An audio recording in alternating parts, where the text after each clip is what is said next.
You prefer to use this one? I'm going to use this one. Yeah. Okay. Vous êtes prêts pour la deuxième partie de cette matinée? Donc, nous avons le plaisir d'accueillir Toon, Calders de l'Université de... Comment ça se dit? Anvers. Très bien. Et qui est donc un professeur en informatique spécialisé dans les biais, donc l'évaluation, la prise en compte des biais. Et il va nous parler de tout ça. Donc, je remercie beaucoup Toon d'être venu ici. Donc, l'exposé sera en anglais.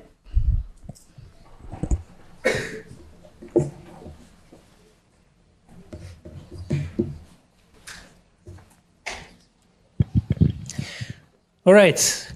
Can algorithms be racist? This will be one of the questions that I will try to answer, and I'll give some examples.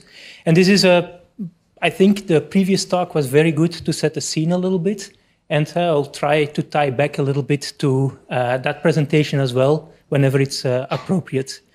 The talk will be in English. If you want to ask questions afterwards or during the presentation, feel free to raise your hand. If you want, you can ask the question in French. Probably I will be able to understand, and otherwise Elisa will translate, I'm pretty sure.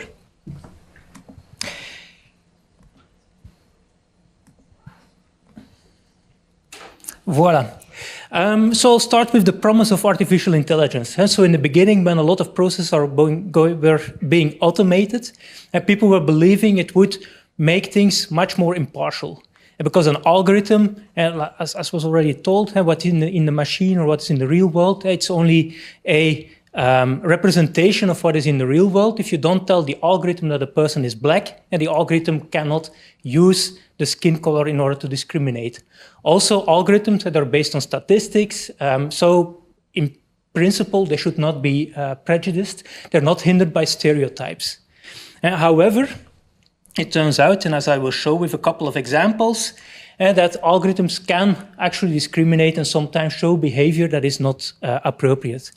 And the first example that I want to give is about Tay. And Tay was a chatbot that was released by Microsoft in 2016. That's already some time ago. And you could interact with Tay over Twitter. X was called Twitter at the time, and you could ask questions, and then they would answer by responding to your tweet. For instance, it would say, can I just say that I'm stoked to meet you? Humans are super cool. So it started out very, very positive. And then people could interact, and the system was trained in such a way that it would engage with people and would try to have long conversations. And so if it would say something that would stop the conversation, then it would learn and it would adopt its behavior so that it would become, the conversations would become longer and people would engage more with the machine. And then you can already imagine what will happen, right? I have little children, and when we had a family party, and then my youngest son was staying some time with the cool nephews, like a whole day, then he learned a lot of things during that day. A lot of things that are not always very appropriate, and something similar happened here. People started interacting with it. The machine was trained in order to be cool, and within 24 hours, they actually became very racist. It started out pretty sweet. Well, as someone is saying, oh, you're just a stupid machine. And Tay is responding, well, I learned from the best, like humans. And then to add insult to injury, if you don't understand that, let me spell it out. I learned from you, etc., etc. And then it went farther.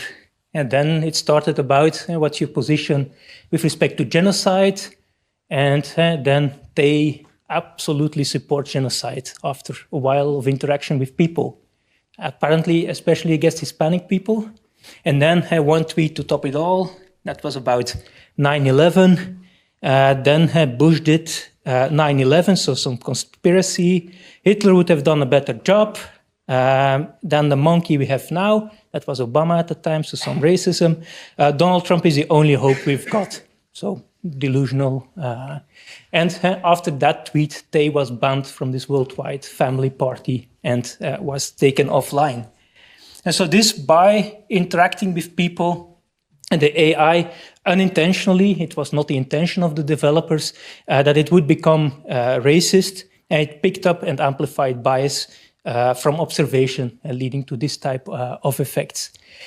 This can be particularly problematic because models are, probably you already saw this yesterday in the introduction of artificial intelligence, models can be extremely complicated, and it will be very difficult to understand how exactly they're working. If you look at a model that does face recognition, for instance, and then this model takes every pixel of the image as an input, it takes 3 values, the red, the green, and the blue value. So it has a massive amount of inputs and then does all kinds of calculations with it. And these calculations, they're being trained. This takes enormous resources. And then it comes up with a formula that in the end will tell what's in the image. Is it a human? Is it a dog? Is it a cat? And things like that. But this formula itself, we cannot understand. It will multiply some pixels, add them up, put thresholds, and in the end, it will come out with an answer. And the only thing we can check is whether the answer is correct or not, and by looking at some examples, but we cannot really understand how it is performing. And some people are doing research there where they are deeply analyzing these networks and trying to see, oh, maybe there are some nodes in a network, has some parts of the formula that recognize whether the animal has fur, and maybe this is the position of the eyes and the nose that is being recognized. But still, it's extremely difficult to find out what the machine is exactly doing. And if you then take it one step further, like Tay, and that learns along the way and adapts its formula in order to generate answers, and then it becomes completely unpredictable. And so we cannot, by looking at the formula, we cannot really tell whether such problems may occur. Here is another example, and this was in a supermarket somewhere in the United States, where they use an automatic inventory system, and when some products are not being sold very regularly, and so they lowered the price. And this was probably a supermarket in a predominantly white neighborhood, and then you see the same Barbie being sold, and the black Barbie being sold at a much lower price than the white Barbie. An unintended effect, because of, in this neighborhood, people were mainly buying white Barbies, so that price stayed or went up, and not black Barbies, that price went down, but creating the impression that the black Barbie is less worthy than the white Barbie, a kind of message you do not want to send as a supermarket store. But, and this is something we hear a lot, but humans discriminate too. Now, what's the big deal? Why do we need to be so much more insisted on algorithms not being discriminatory? And I think there are actually 2 parts to the answer, or 2 parts that I want to emphasize on. I think the first one is the scale at which algorithms are performing. It's the same like if you drive with your car, and the number of technical checks that your car has to undergo are far less than a plane. Why is that? Because the impact of something going wrong with a plane is much higher than the impact of something going wrong by the car. If you have a human that discriminates, and let's say that its benefits are being assigned, and a human systematically discriminates, it's just one of the many people there. Which does not mean that it's right. There also need to be checks there. But an algorithm, and the same algorithm will be used for everyone, will be used at large scale, at much larger scale that we can even apply humans in order to take decisions, and the scale is just massive. And so we need to be careful for that. And another reason is as well, because we have this, the use of automation in decision procedures also offers opportunities. And so I think if we can come to a situation where we can have a combination of human insight and human judgment with machines and apply it in a correct way, maybe we may come to a situation where we're actually more fair. So just an example of scale, previous speaker already alluded on it, that's the Siri system in the Netherlands. Systeem voor risico-indicatie, so a system to find indicators of risk. And this system worked with a lot of partners, a lot of governmental bodies like the municipality, immigration authorities, employment insurance provider, tax office, and so on. They would provide data to the to one central bureau, and that central bureau would then combine this data and would make a risk profile of different people.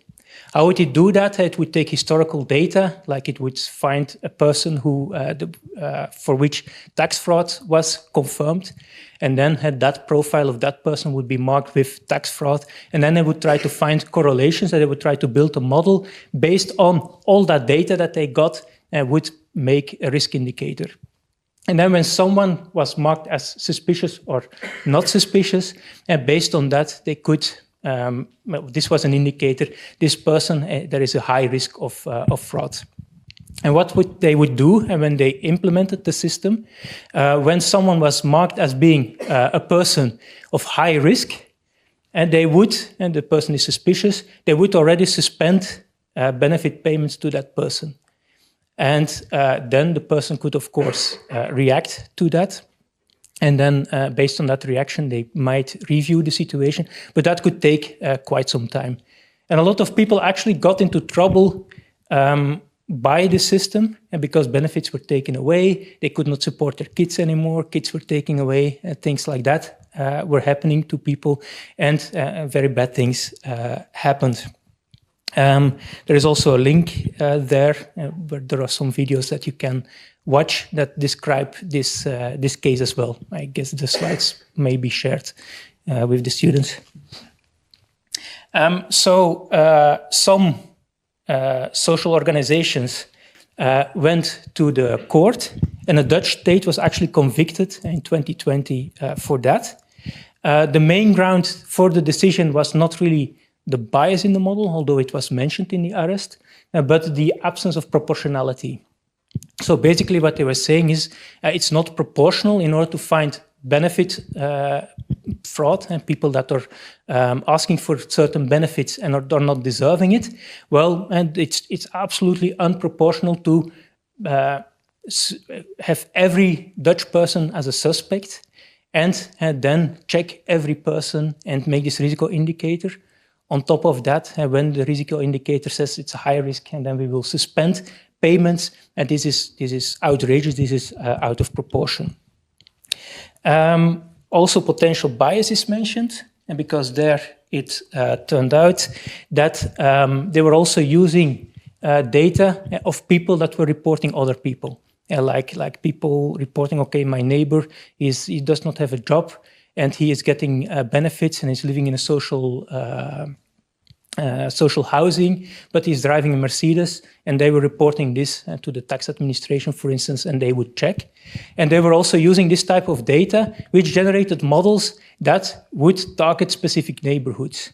And because the data itself contained some bias, because as you can imagine, it was mainly in some social neighborhoods with social problems, neighborhoods with a lot of people of color, where there were more cases being reported, and these were being targeted by the algorithm. It's a little bit like what was told, hey, like you have the reality, and then you have the data, which is in the computer, but from between reality and the data, it's not the same. The data does not capture every nuance of reality, and maybe some parts may be misrepresented. So the outline, so I will talk about 3 cases where I will illustrate how bias seeps into algorithms. I will talk about measuring bias and how to avoid unfairness. Unfortunately, the part about how to avoid unfairness in the presence of bias by artificial intelligence, and that's still incomplete. Which also means that it's very important that we're very well aware of potential issues of bias and potential issues of unfairness by algorithmic decisions. So this is an image that I use quite often in order to designate where potential bias may exist and may origin from. And so on the left-hand side, that's my depiction of the real world and what is happening in reality, what is existing. There might be already historical discrimination stereotypes that exist. that may result in decisions that are being taken in the real world by real humans based on observing other real humans and that are unfair and biased. Then there is the step of going from the real world to data, where a lot is lost. It's why we're looking at the world through a lens, and this lens might be distorted. There might be measurement errors there, for instance. Then from the data, we go to models. Also in that step, some issues may occur because the model may be oversimplifying certain situations or overgeneralizing certain trends that are in the data. And then the final step is where we go from what the model says and to decisions that are being taken by humans, where also distortions can happen. Examples there are, because of the system that has been made, some people have more difficulties accessing certain services. Now, let's say that in order to claim benefits, you need social housing, and they replace a human by a algorithm, and the algorithm is accessible through a website, and then some people will have less easily access to the service, and that's what we call access bias, for instance. Or the human that is involved there, and the human is placed there in order to correct the algorithm if problems happen, but this human might get biased and might be incentivized to always just accept the decision of the algorithm. That's a little bit like, I don't know if you know this series, Little Brittany. There is a very famous sketch that they have where a mother with a small girl comes to the hospital, and then she says, okay, we are here in order to have some minor operation. And then the secretary looks up on the computer and says, yeah, I see she's up for a hip replacement. That's something that you normally only have when you're 50 or 60 or maybe even older. And then the mother starts arguing, no, this does not make sense. And then she speaks a famous sentence, the secretary, computer says no, so you're here for the hip replacement. And this thing may happen in reality where people are just rubber stamping and just accepting whatever the model is saying.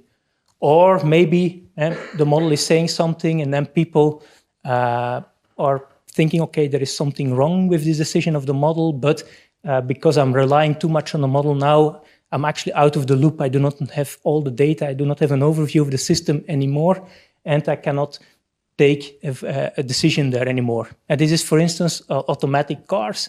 And just 1 second before the crash, they may hand over the control back to the human, but the human is distracted because the car is driving automatically, just following the automatic decision by the automatic car, and is not able to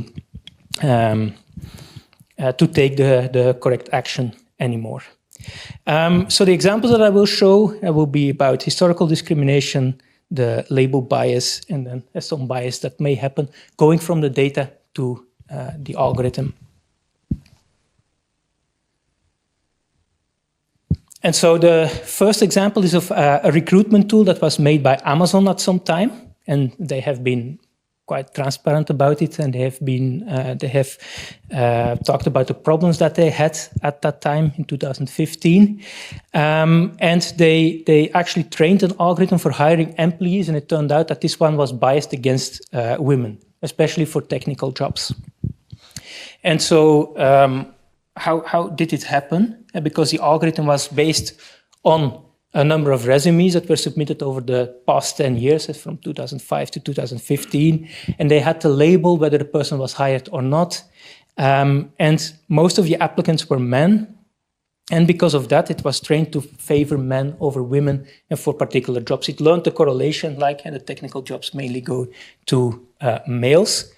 And it did that, even though it did not directly have access to the gender of the person. It penalized resumes that included words like women's, like I was the women's chess club captain, or it even downgraded some people that were coming from some all-women's colleges. How come? How did this happen? Well, these engineers in Amazon, they were not intending to make a system that discriminated. Maybe they had some biases of themselves. Probably everyone has certain biases or stereotypes. But then how did it appear in CV screening? And so here is an example of a workflow that is very often happening. And so most language processing algorithms transform data into numbers, and then they apply models on these numbers. For instance, if you want to match CVs with jobs, you're an employment agency, there are CVs coming in and there are jobs, and then very often you see that there is a mismatch between the terms that appear in the CVs and the terms that appear in the job advertisement.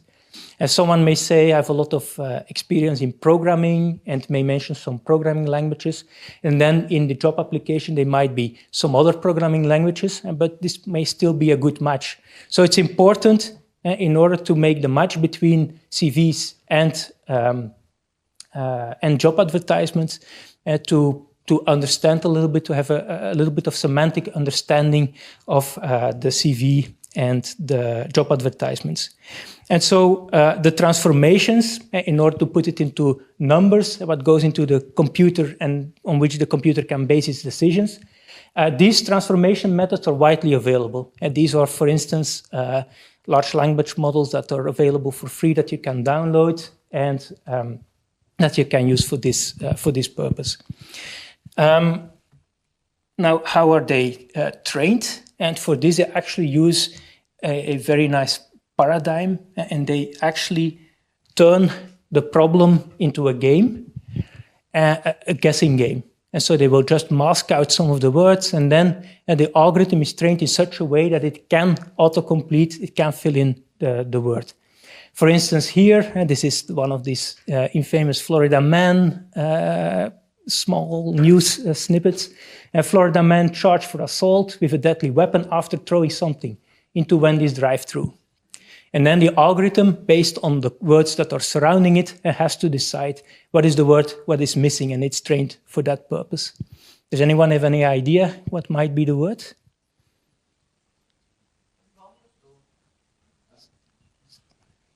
Sorry?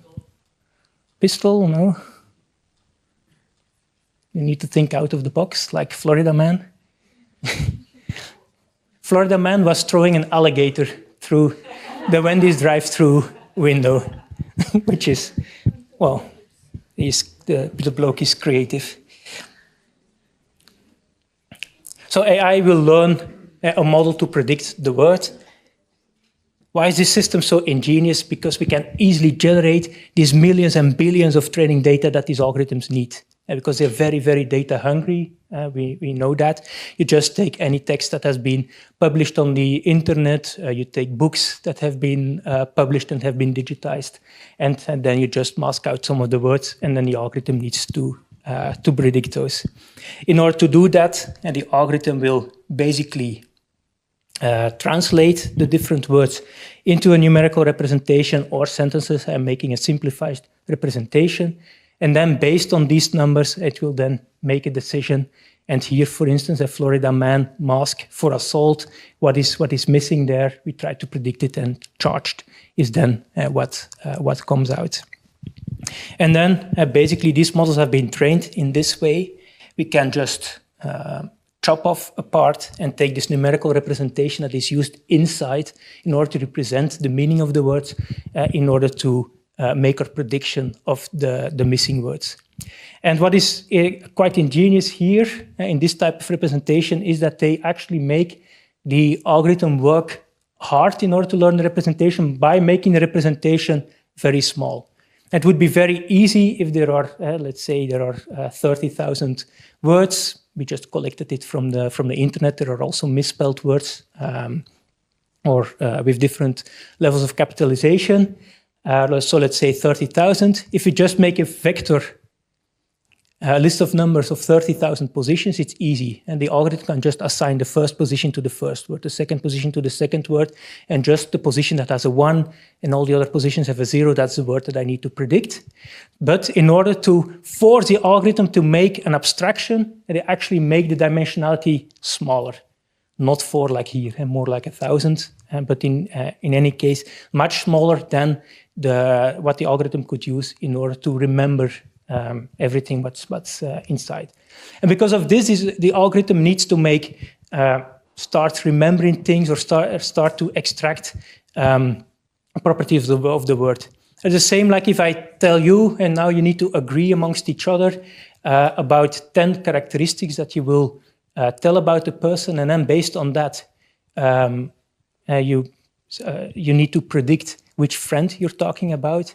You will probably get some characteristics like the studies that this person is doing. The gender of the person is probably something that's very important. Maybe the age of the person. And so you will think up a couple of those characteristics. Here is part of an optimization procedure, so we do not really know what the algorithm thinks up as different characteristics, but the algorithm has to do something like that. Because if the next word that it needs to predict, if it's he or she, then the algorithm needs to remember from the previous words whether it's a male or a female that we're talking about. It needs to remember things that will allow it to know the function of a word in a sentence. Is it the subject or the object of the sentence? And these type of things end up one way or another into these kind of representations. And this is extremely powerful. And so here are some examples given where the representation of those words has been brought down to a lower dimensionality so that I could plot it on the slide. But the relative position of the words corresponds to the relative position in this high dimensional space in which these representations are living. And there you see, for instance, here the different comparatives, dark, darker, darkest, soft, softer, softest, clear, clearer, clearest. The difference between the positions of these words is relatively the same. The difference between dark and darker, soft and softer. So this means that somewhere in this representation, there is a direction that tells you which comparative of the word that is being used. Why is that important? The previous word was then. If the previous word is then darker, softer, clearer is probably the word that is going to be there. And so in that way, it will basically learn some representations of the word because it's useful to play the game. The same for the gender, because we need to address it he or she, as sir, madam, here as king, queen, the positions of the words. It contains a dimension that tells you what is the gender of the words. But this, of course, it's trained on data that's on the internet. The internet is not really the example of the, let's say, most politically correct medium. So the algorithm also captures cultural biases. By looking at the position of the words, these algorithms are also very strong to solve this kind of comparisons. King is to queen, like man is to, and then the algorithm fills in women because it looks at the difference between king and queen. So what is the difference between these words? What characteristic is changing? And now this difference I will add to man, and then you will end up in the relatively close to the position for the word woman. So some researchers did some research there, and they looked at man is to woman, what computer programmer is to, and then the algorithm completed happily. And the female version of a computer programmer, apparently, according to the algorithm, is a housekeeper, a homemaker.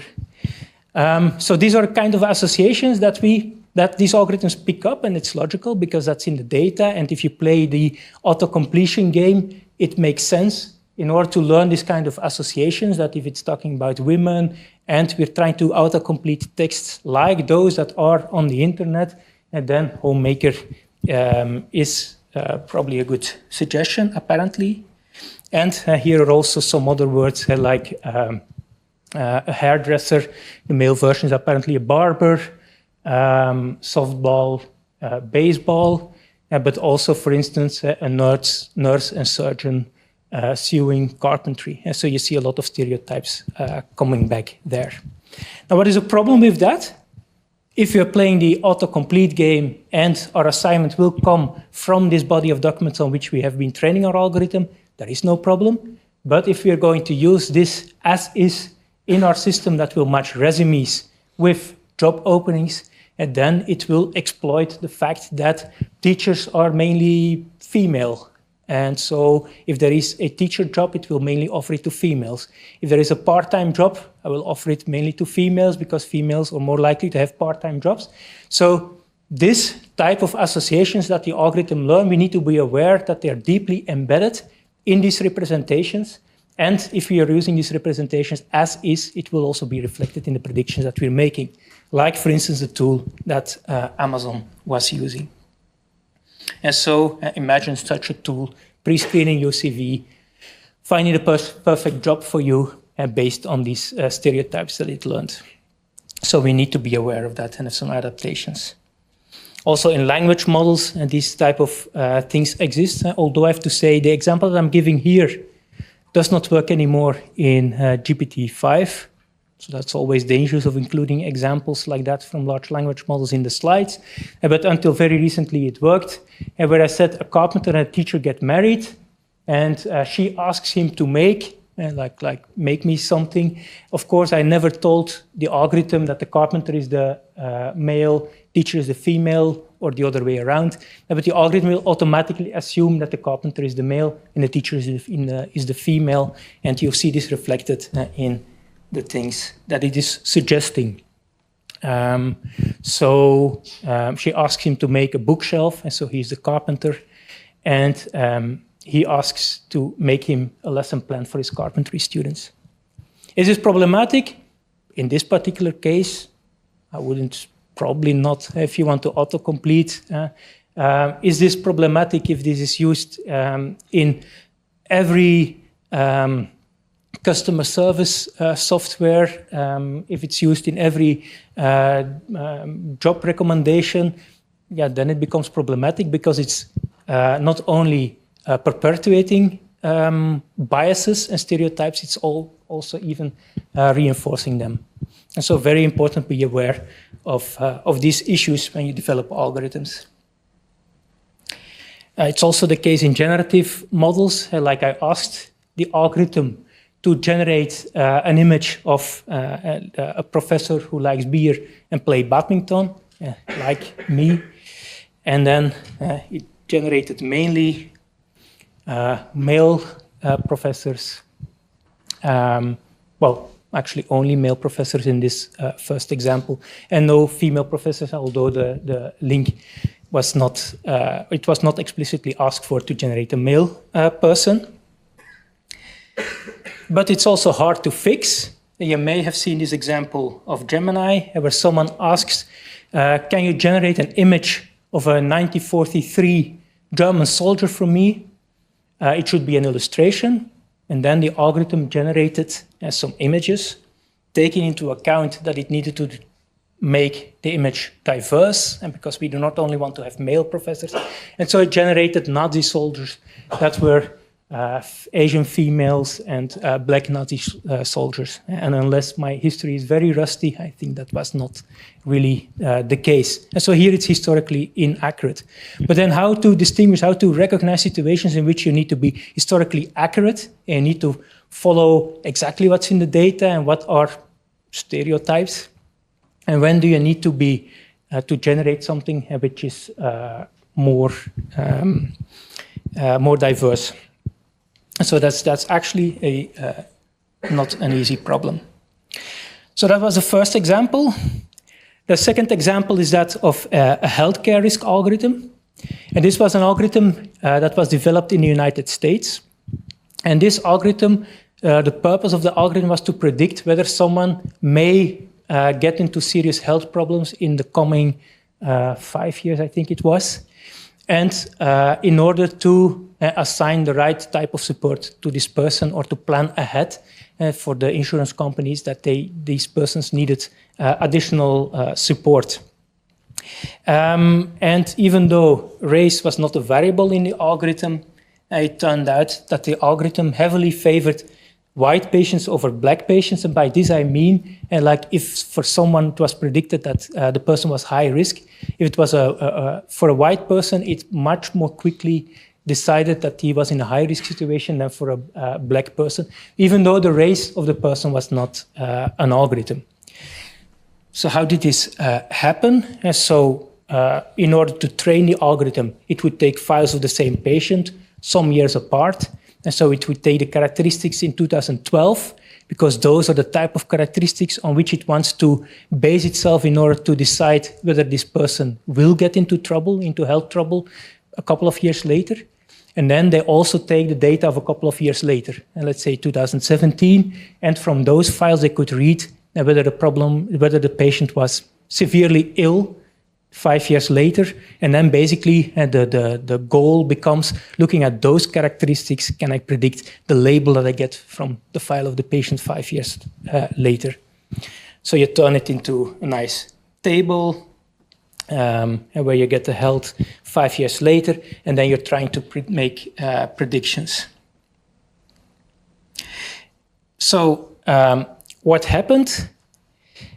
Because it's not so easy in order to give the label whether someone is healthy or not healthy, and they decided to use the variable how much the patient has spent on his or her health in this case in 2017. And this is logical, and like I almost never see a doctor, so my expenditure to health is maybe 100 euros, and then maybe my father has to go very often to the doctor, and he spends like 10,000 euros or maybe 100,000 euros on doctor visits, and insurance is paying for that, so they have all this data. Well, I think it's likely and reasonable to assume that his health condition is worse than my health condition. And so it's a very logical, and they have easily access to this because basically they are repaying the patients if they make costs, so they have all this data. The patients are incentivized every cost they make for their health to report an insurance company in order to get it repaid. So the data is pretty complete. But of course, it's just a proxy for the health situation. And so here, basically what they learned a model that based on the patient's record in 2012, then predicts whether the expenditure on health of the patient in 2017 would exceed a certain amount. And you can already feel where this is heading to. And so the assumption is that the future healthcare costs are correlated with the future healthcare needs. So it's used as a proxy, an easy, accessible proxy. But the current patient's health situation is in the patient's record. At least we hope for that. And some information might be lost. If the patient did not get a blood test, it will not be in the patient's records. And this is, again, this difference between what's in the real world and what's in our data. But anyway, and the future health interventions are also influenced by the health condition of the patient. But there are also some other correlations, and namely, the ethnicity of a person was also associated with future health interventions and future healthcare costs. Why is that? Because here in this particular data set that was used by the insurance companies, the black people were usually, or on average, less rich than the white people. So they tended to visit hospitals that were cheaper, or they would postpone certain interventions, so they would spend less on their health than white people if they were in the same condition. And white people would much more often do preventive type of activities, which would be covered and would result in higher more healthcare interventions.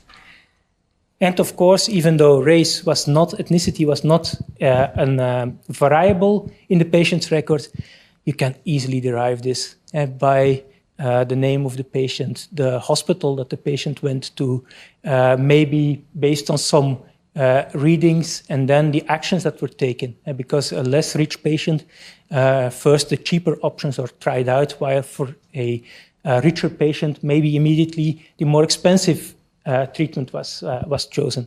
And because of that, it basically learned the correlation between those characteristics that correlate with the ethnicity of the person, the higher healthcare costs, and because of this, there was quite a difference in the predictions. And so how big was it? It's actually 26.3% more chronic illnesses. So for the patients that were marked as high risk, and so the black people that were in this list of high risk, they really had a higher risk than the white persons that were in the high risk category, which meant that the black patients were only labeled as high risk when it was really obvious that they were high risk, and the white patients were more easily accepted in this high risk category. So absolutely not intentional, but this is what we call label bias, because the thing that was used as a label was not correct. It's just a proxy of the true health situation of the people. And it is distorted in a way that correlates with the ethnicity of a person in this particular case. And there is no causality there, it's just correlation. So that was a second example. And then the third and last example, this is about when we go from data to algorithms, some things can go wrong. And this is the infamous Compass case. I don't know if you heard about it, but when we are in a conference, a fairness conference about algorithmic fairness, and we have this fairness conference bingo, and if someone mentions the Compass case, it's one of the crosses that you can put there. So this was a system that was developed in the United States. It was developed by a private company, and the goal is in order to predict whether a criminal that got arrested, whether they would be recidivists or not. And they looked at different characteristics like pending charges, what type of things they're being held for, a prior arrest history, previous pre-trial failure. And so this is like someone has to come to trial, has to go to court, but they are not kept in prison because they trust that he will show up in court or she will show up. And it turns out that they do not show up in court, and that is pre-trial failure. Residential stability, substance abuse, also like the home situation, certain characteristics of the parents. So this was being used in order to make predictions whether someone would be a recidivist or not and would commit another crime or not. This system was used, and ProPublica, which is a consortium of investigative journalists, and then started investigating. So they looked up different court cases, and due to the some kind of Information Openness Act, they could ask for which scores were given by Compass. Compass is the name of the algorithm. And then they could also see of those people that were labeled as high risk or were labeled as low risk, how many of those would commit a crime again within, I think it was 5 years. And then they looked at the errors that the system was making. And there you see a large disparity of errors. And so let me tell you how to interpret these numbers. So this 44.9% that you see there in the top right one means that 44.9% of the African Americans that did not re-offend are misclassified as high risk. That's horrible, right? It means that there are many, many people that should have gotten the low risk label actually got a high risk label. If you then look at the white Americans or the not African Americans, there you see 23.5%. So this error is being made there as well. Of course, no system is perfect, but far less. If you then look at the opposite thing, like someone who did recommit a crime, and if you divide the group in, here we have the people that recommitted a crime and people that did not recommit a crime, then we see that there are 47.7% of the white people there were actually labeled as low risk incorrectly. And for the black people, this error was made far less. And so it's kind of obvious that this system is emphasizing or is using attributes that correlate with the ethnicity of people, and is actually making mistakes that have a different impact on both communities. It's much more often making this error, keeping people in prison while they deserve to be released if they are black when they're white, and the opposite error is made much more often for the white people. So you can imagine that this caused quite some uproar, and they stopped using the system, or at least they scrutinized the system. And so basically what ProPublica did in order to do this is what we call a test population. So they took a lot of court cases, then they looked at what label was given by Compass, by this Information Openness Act, and some were labeled as high risk, some were labeled as low risk, and so the crosses are the ones labeled as high risk. We should keep them in prison. And the checks are the low risk labeled ones, and then they just see 5 years later who of those committed crimes again who did not. I took this image of a thief in order to represent it, but it was not only theft that was being labeled there. Then the people from ProPublica then did an error analysis. So they divided into different groups, those who did not commit new crimes, and then they look at the errors that are being made, and then you see 1 out of 3 of the black people gets, but only 1 out of 5 of the white people get this type of error. And here, in this case, people that are kept in jail, and there you see that there are many more of the black people than the white people, and for which the mistake is being made. So here are the actual numbers. And then many people represent this case and then stop here. But actually, I want to continue here because the company that made this algorithm also defended themselves. And they said, yeah, but you're looking at it, the data incorrectly.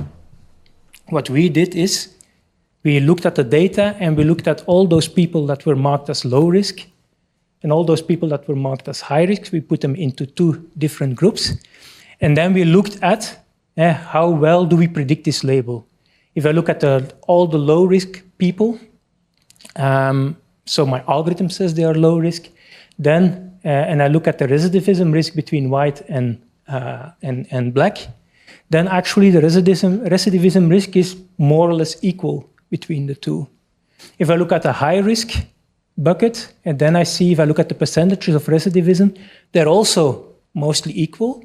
And here, this risk is much higher than this risk here, which is good. It means that your algorithm does something which is not random. If it labels someone as low risk, then indeed the risk of committing a crime is lower. It's not perfect. Then it would have been 0 here. If it labels someone as high risk, it's not perfect, but because then it would have been 100%, and now it's only, let's say, 80%. So they say they score are calibrated. And this is, of course, a very desirable property, because this means my algorithm says someone is low risk, then me as a judge, I do not need to look at the skin color. And the label is colorless, the interpretation of the label is colorless. What does it mean, low risk? It means, let's say, 20% probability of committing a crime again. And if someone is labeled high risk, I do not need to look at the skin color. It means the same for white and black. Now, how is it possible that we get these 2 results, these 2 very different results? And one result is clearly pointing towards, okay, there is a huge problem with the algorithm, it's unfair. And this one is saying, no, it's actually working very well. Look at the label. If you use the label, you're not discriminating because the interpretation is exactly the same. Now, the reason for that is because the errors are being made in the different groups, and the people are distributed in different ways among the groups. So let's look at where are the errors made. And so this is what we call false positives and false negatives. A false positive is someone who is marked as being positive, and you are a recidivist, but it's incorrect. If you look at that, and then basically it is this 20% which is missing there. And because of the people that we mark as high risk, 80% will recommit a crime. So 20% of those do not commit a crime again. So 20% of those people are the false positives. There are 20% false positives here. If I look at the false negatives, all the false negatives are in the low risk group. A false negative is the opposite. I say, okay, you will not commit a crime again, but you do commit a crime again. Oops, my mistake.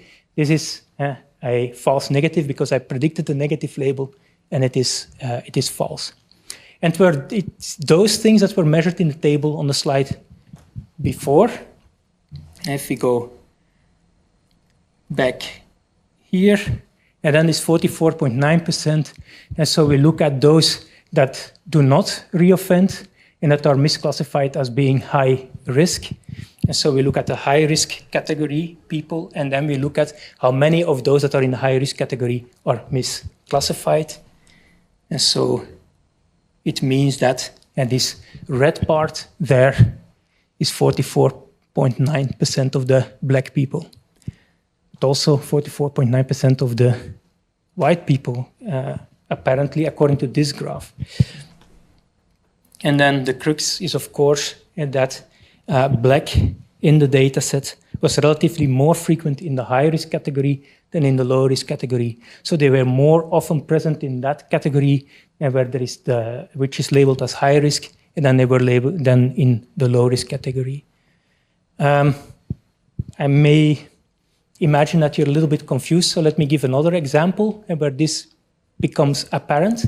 Let's look at car insurance, and there we know that males are more likely to make an accident than females with the car.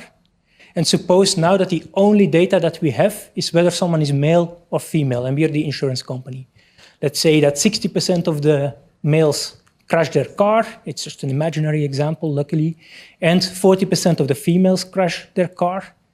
And then the best prediction that we can make is if a female comes and asks for an insurance, 40%, so that's less than 50%. So the most accurate label that we can give to all females is that they will not crash their car. And for the males, the most accurate label, and because 60% of the males make a car accident, for all of them we will say, okay, they are more likely to crash their car than not crash their car. Which means that if we look at the errors, and a false positive, we say that someone will crash their car. All of these errors are made on the males, and it's 40% of the males for which this error is being made. All the false negatives, person will not crash the car, and all of them are made on the females. So that's the 40% there. And here something similar is happening, and people end up in different buckets, low risk, high risk. Someone who ends up in the high risk bucket has a certain risk, and here the black population is overrepresented there. Nevertheless, I think it's an important characteristic to take into account, even though there is some merit in the defense of the company. And here you can still say the impact is so different on both communities. With the insurance case, this excessive case, and there it's clear. Maybe we should not be using the gender of a person in order to get the insurance, because the impact is just too big. There are too many mistakes being made for the males and the females. Maybe we should just lump them together and give one insurance premium, like the EU basically decided for healthcare insurance. Or we should make our algorithm better by taking into account more characteristics. And so I think it's a very important, very good perspective that they are providing here. This is an important characteristic for your algorithm, but it is not saying everything. So to illustrate with the same, this is the same image as we had before, where we divided them into the different groups according to what was predicted, according to their true label. But the insurance company, the company that made the algorithm was to divide them according to the label that they were given. And then they would say, look, if you're in the category, that category, then it's 1/3 risk. And in this category, it's 4/5 risk. And now you are the judge, you decide. But if you use this system, you need to be aware that, looking at these investigative journalists, that if you apply this algorithm, that the impact on the two communities will be very, very different, and that the black people in this case will have most of the errors. So two different things are being measured here. Which ones should a fair system satisfy? So let's just do a raise of hands. So I want to build a fair classifier. And the first one is the one of ProPublica. No ethnic group should be disproportionately affected by the errors in the system. Who thinks that's a good characteristic? No one? Wow. And so this means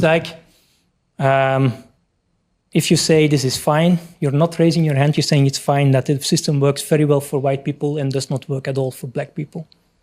Who agrees with that? Okay, that's a better question. Then the other one is the interpretation of a label should be independent of the ethnicity of the person. That's what the company is saying. Who agrees with that? Yes, I think most people would agree with that. So which ones should a fair system satisfy? I would say both. They should satisfy both of these characteristics. However, and now I have some very bad news for you, as we will show, this is not possible. You cannot satisfy both of them at the same time. And for this, let's go to an imaginary case, but a case that affects millions of people every weekend. And we're going to build an imaginary system and which would resolve a lot of problems that millions and millions of people are affected by on a weekly basis. And that is soccer and the decision that is being taken by the referee. And we're going to develop an AI video assistant referee. And this AI video assistant referee needs to decide, looking at some videos that are being captured of the match, whether a player deserves a red card or not. And so we go, the system is fed by video, then the AI will look at the video, make a decision, and then the referee will follow that decision and then give a red card or not a red card to the person. And we want to make the system, we want to be fair, because what we want to avoid is that after we start implementing the system, we get this type of news articles. VAR bias controversy rocks soccer world. AI referee sparks over unfair decisions. Calls grow for transparency, and so on. So an important question is, how can we check for bias? So before we bring our system to the market, before we start using it, and because it's such an important system, and we're going to check it against bias. For instance, we do not want that there is a bias against players of Stade Rennes and the local team, of course not. So we have some video recordings of old matches. We let the VAR look at it, and we have some faults made by a player from Rennes, some faults made by players from Paris Saint-Germain, and then we look at the red cards, the decision of the VAR. And then we see here in this data that apparently more players from Paris Saint-Germain get a red card than players from Rennes. So the system discriminates against players from Paris Saint-Germain. We're not sure, right? It could be the case that they're just committing more faults because they're playing more aggressively because they're from Paris, I don't know. So what we want to do is we want to compare the decision made by the AI video assistant referee with a ground truth, insofar that is accessible. Looking at all the discussions the day after the match or just after the match in the bar, you know that it does not exist something like a ground truth, but assume that there is a panel making decisions. You can see the images generated by Gen AI, and you see the player giving the referee a red card, but okay. Apart from that, and so basically we're evaluating the same situation, once by the VAR and once by a panel, and then we can compare them and we can see if there is a difference in errors. So the same data, and so here we come to the conclusion, no, apparently not, there is no discrimination. Here I colored the people according to what the panel said. The panel said this should have been a red, and the AI VAR said, okay, it's a red, correct decisions, very good. This should have been a red, but the AI VAR did not give a red card, and this should be not red, and the green person at the top there, but the AI VAR gave a red card. So in this case, we would say, okay, yes, there is discrimination, because if we look at the decisions that are made by the VAR, and then we see that the decision of a red card, it's in 100% of the cases of PSG players, it's correct, but only in 50% of the players of Rennes, it's correct. So this is not a very good system. We should adapt the system. We should look at additional characteristics. So in an ideal situation, what we want to reach is this situation here. And so if we look at those cases where it should be red, then it should be red in an equal amount of cases. If it should not be red, it should not be red in an equal number of cases. So then our system is fair. It's not perfect, but at least it is fair. It's making errors at the same proportion. This is the same as what these investigative journalists looked at. And so should be red, should not be red, and we decide based on that. But this may be hiding some things, because these ideal statistics, they are, for instance, reached in this particular case. So in this particular case, the players of Paris Saint-Germain are involved in a lot more incidents than the people in Rennes. They also get way more red cards than the people of Ren. If you look at those who do not get a red card, 1 out of 5 is incorrect. Here, also 1 out of 5 is incorrect. Should be a red one extra there. But if you look at other statistics, if you look at those who are, let's see, those who are red and how many of those do get a red, do deserve the red card, and the other way around, then we see that the percentage of correct decisions is, and so the AI VAR says it should be a red, and then we see that in Stade de Rennes, far fewer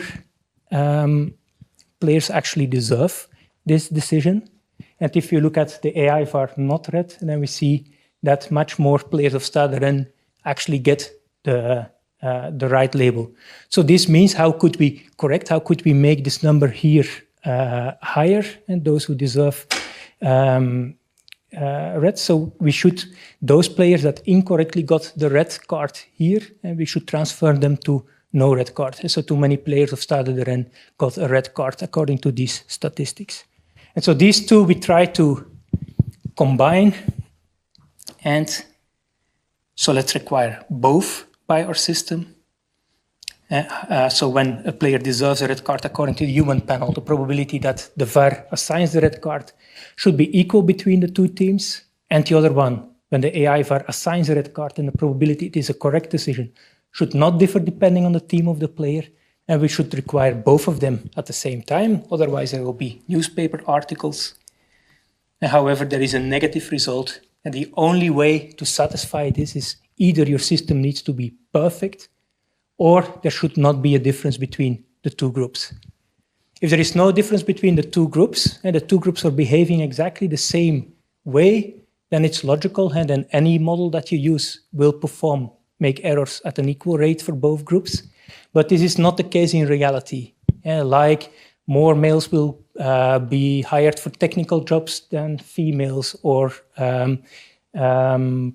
more white people will be severely ill than black people, or whatever. And so it almost never happens that the base rates are perfectly equal between groups on the one hand. So that's not a very realistic situation. And the other situation is perfect predictability. So if your algorithm never makes mistakes, yeah, then it's fair, of course. Then there are no false positives and there are no false negatives, so it's 0% for both cases. And also, if it predicts that it is high risk, then it is in reality high risk. So perfect predictability. And so unless your algorithm is perfect, you will always have this trade-off that you will have to choose between these two characteristics, and you will always have to be unfair one way or another. Like either you will be giving a label, and in order to interpret correctly this label, you still need to take into account the ethnicity of the person or the gender of the person, if that's your characteristic. So you need to be doing some kind of, so you have been doing some kind of positive discrimination maybe when assigning the label, or negative discrimination, and like there is a difference in this label, or the decisions and the errors you will be making will be affected the two groups differently, unavoidable. And so this also means, and maybe this also ties a little bit back to the previous presentation, that there are no easy algorithmic solutions there. The problems are just much deeper than, okay, now we have an algorithm that does not believe in stereotypes and now everything will be fine, and we have a technological solution. And there always will be human input required. I will skip over the math, but those that are interested in a relatively simple proof can look it up in the slides for this particular example. So about measuring bias, it's highly non-trivial to measure. So these are the two characteristics that cannot be satisfied at the same time. And so you will have to live with the fact that even if you use an algorithm, and that there will always be a tension between how it will impact the two groups and how you can interpret the labels. Yes, I know. For this. So then what can we do about it? and I will just make two short notions of that. The first thing is you may think, okay, but if I do not tell the algorithm what is the gender of a person, what is the ethnicity of the person, then it cannot use it. And so the problem will be solved. But if you have been paying attention, then you know that in all those cases, that was already the case. People were, maybe they were not careful enough. No, that was not the case. Because there exists this effect of redlining, which means that if it cannot use gender, but there is a correlation between gender and the label, it will exploit this correlation through other attributes.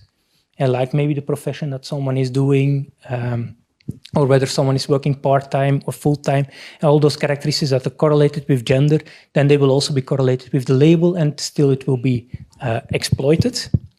There are experiments that show this effect. Another one is about algorithmic solutions. So if we have a requirement, we say, okay, one characteristic is more important than another. Can we now automatically train algorithms to optimize? We want the algorithm to be as correct as possible, but it should also be calibrated. If I look at the label, the ethnicity of a person should not matter.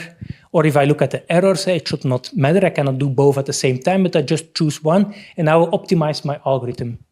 And then you get into this kind of situation like this trolley dilemma. And so whatever I'm going to do, I will always hurt one group more than another group. Either I can go for calibration or I can go for equal errors, but then I will slaughter the other one.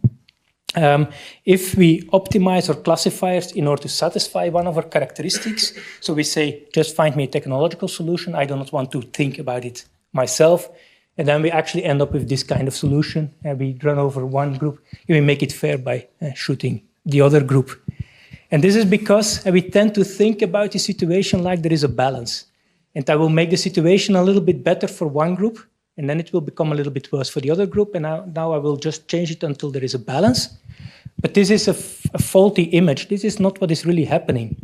What is really happening is the algorithm already has enough clues about to which group a person belongs. So if it is possible to make it a little bit better for one group, it will be able to do it by making decisions, looking up to which group does someone belong, and then classify the other model for this group and make it better. So the only way in order to make two classifiers perform equally for the errors is by making errors on purpose for the other group. And so basically, this is in order to avoid unfairness. There are a couple of characteristics that are very important, but you need to be aware that in the end, it's still a human that will need to make a decision, and there will still be ethical trade-offs to be made. And voila, I think I'm going to stop here with this slide. Thank you.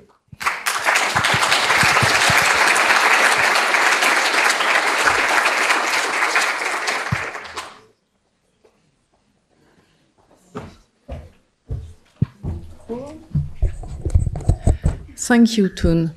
We learned a lot about the bias, their origin, and with very interesting examples. So it was very interesting. So, do you have any question? You can ask your question in French or in English, as you want.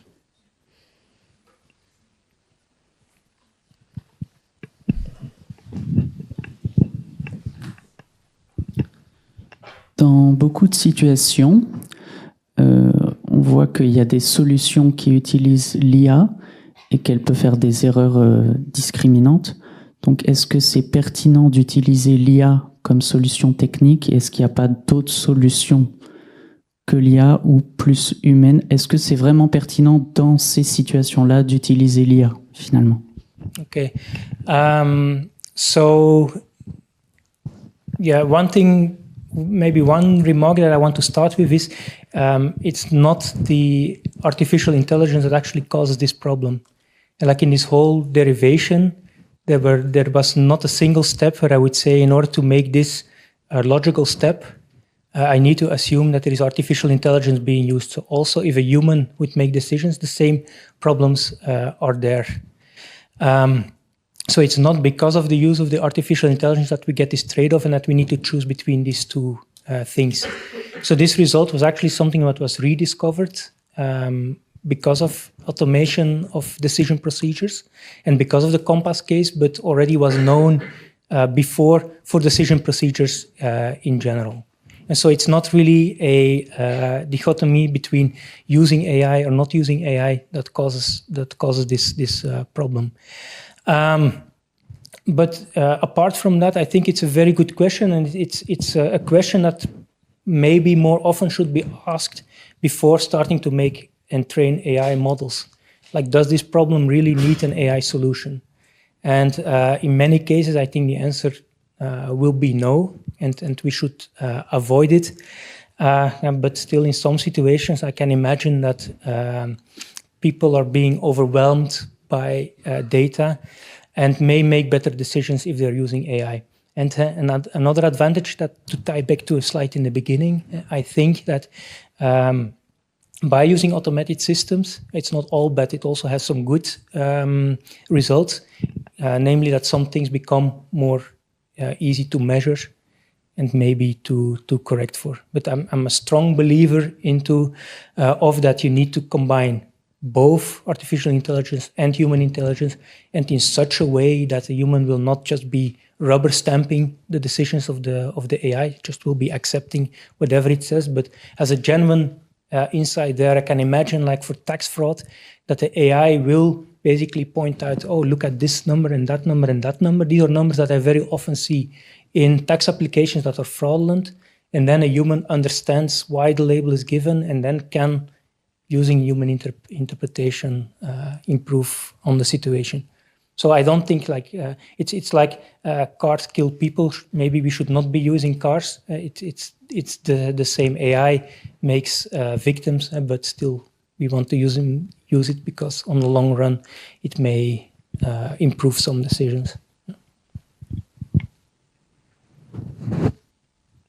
Other questions? Someone in the back, I think. In the back. Are you raising your hand there? No, okay. It was just waving at me. I have a question while they're thinking. So it's a bit as with Antoinette before, at the end, there's no way it works well, right?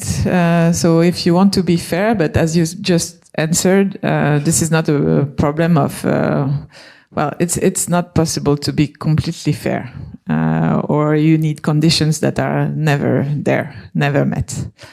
So what does it mean? I mean, does it mean that we have to accept to be unfair?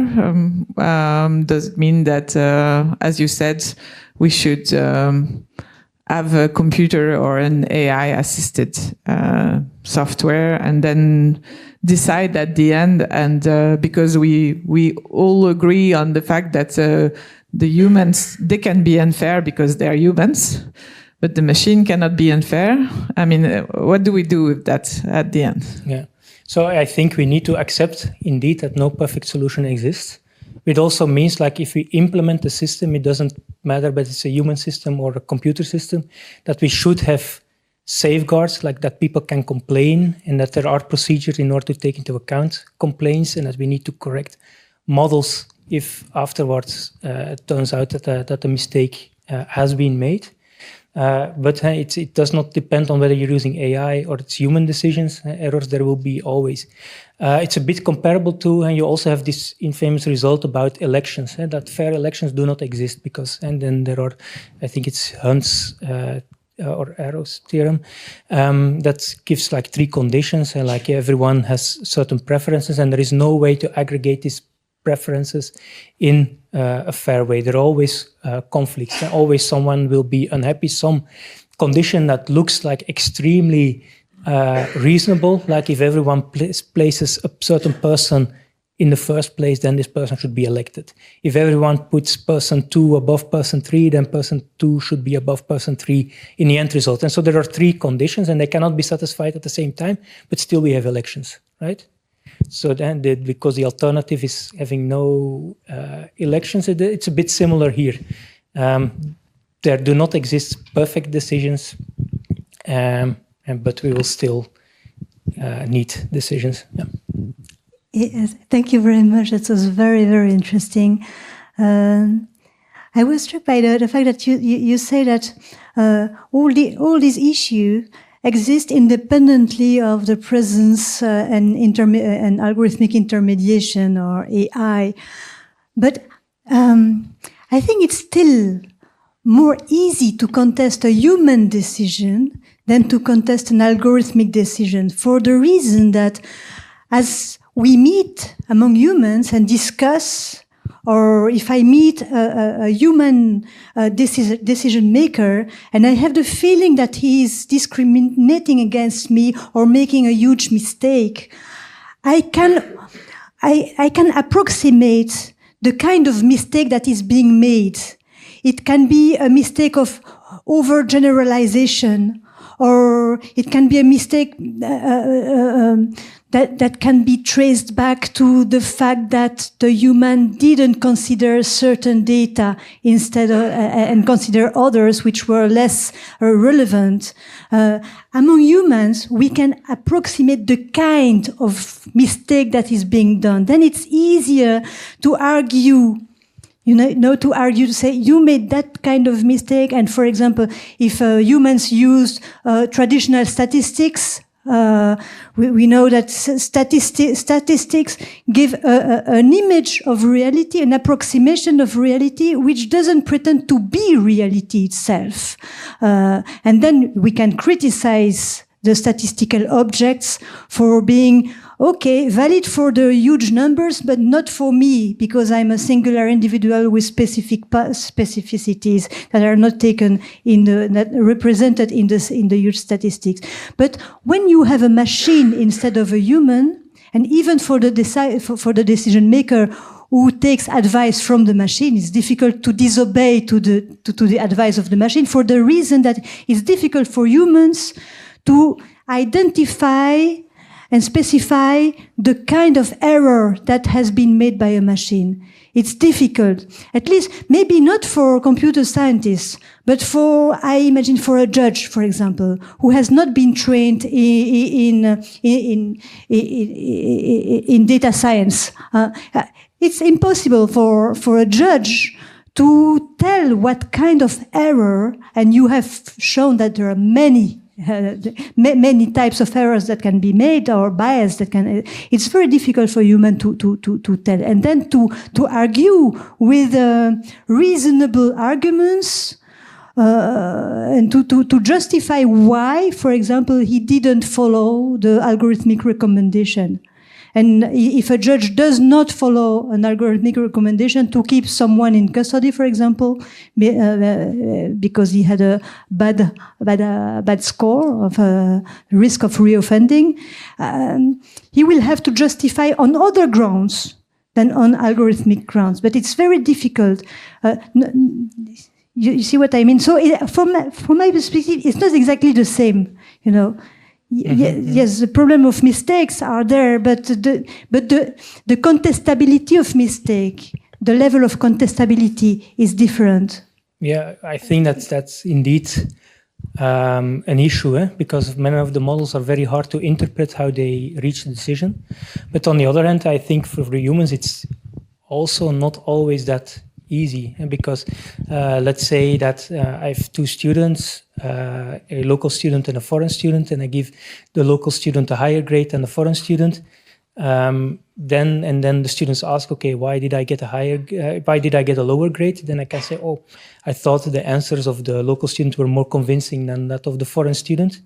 And there is no way for you to check whether maybe it's my bias against foreign students, and that for a local student, if he does not or she does not answer perfectly, maybe I'm thinking unconsciously, but it's because of the stress, and for the foreign student I have other biases. So that's impossible to check. And one advantage you have with automatic decisions, that this trail of decisions it's fully traceable. Of course, it's not always very easy to assess how a certain characteristic has impacted the final decision. And I completely agree. And a lot of research needs to be going on here. I have one example that I want to show. For instance, this is about explanations and human oversight. And this was a system that was developed and was published in order to recognize whether certain moles were benign or malignant. And then the system performed very well in lab situations, but when they started using it in reality, it turned out that it was not performing very well, and people had a hard time understanding why that is. But then there are techniques being developed, and I think it's really, really important that those techniques are being developed, that, for instance, hide parts of the image, and then based on does the label change or not. If the label changes, then that part that is hidden was probably important for the decision.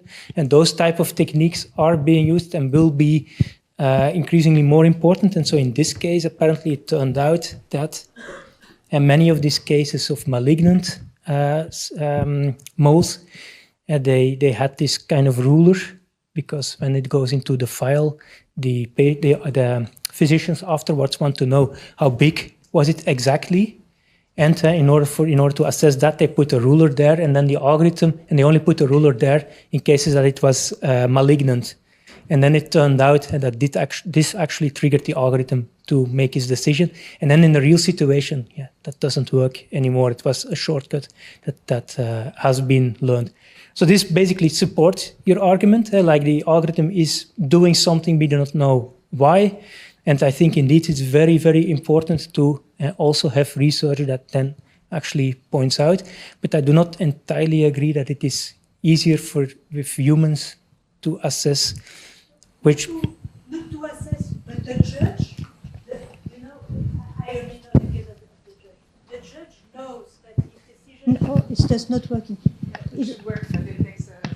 Oh yes. The judge, he knows that he's deciding against a background of undecidability. He knows that his decision is never completely just because it's impossible.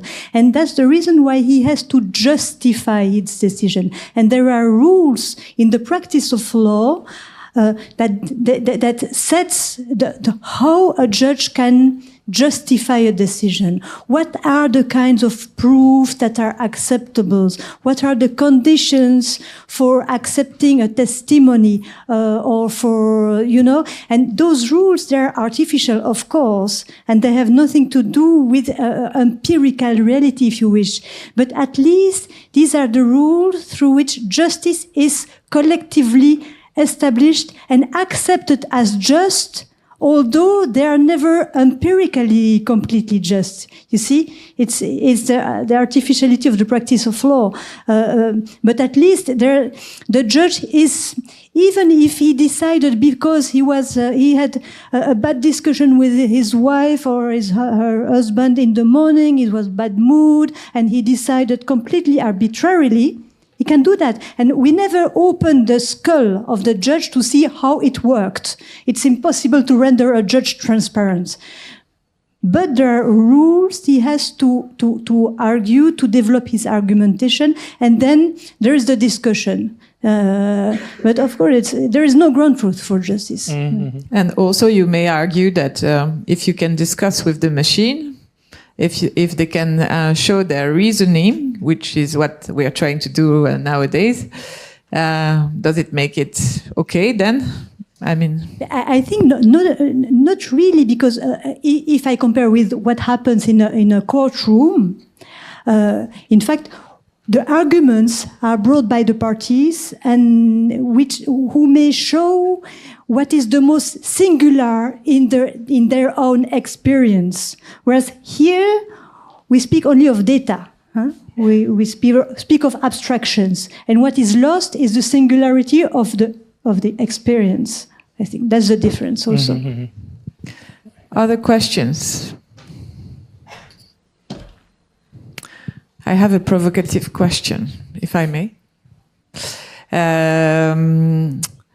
So you're a researcher in fairness, And you know that it's impossible to make something completely fair. So there are theoretical results that tells you negative results that tell you fairness is impossible in the most general case. So what do you do of your days? Okay, so I think the first thing is like this kind of inconsistencies that exist are important. They are very important to understand and to tell the world, because people that are writing the laws, they could easily decide like there's both conditions, both need to be satisfied before a system can be accepted. While this would basically invalidate any automatic decision making, and so in order to assess this impact, that's very important. Other things we're looking at, because there are also some issues like with the insurance company, and then there was this difference of impact on black and white people. Like how can we automate, or at least how can we make tools that help humans to assess if such problems may be happening? So that's definitely something that we are doing. Yeah, and developing tools like the one that I showed here, where we actually explain the decisions of the algorithms. And so these are definitely things that are important and that push the boundary. And making AI as a tool in decision making in critical situations, making it more suitable as a tool that helps humans in critical situations. So you would advise the student in the room to continue working in that direction then? Yes, I would, yeah, because I think, AI is becoming more and more prevalent, and the more people that are aware of potential issues and the more tools we have to detect potential issues, the better. Although there is also a negative side, and we will never, like a fully technological solution is not possible. And so we as humans will always have to take our responsibilities. Okay, that's a nice word to finish, I think, no? Okay. Thank you, Toon, again. Thank you.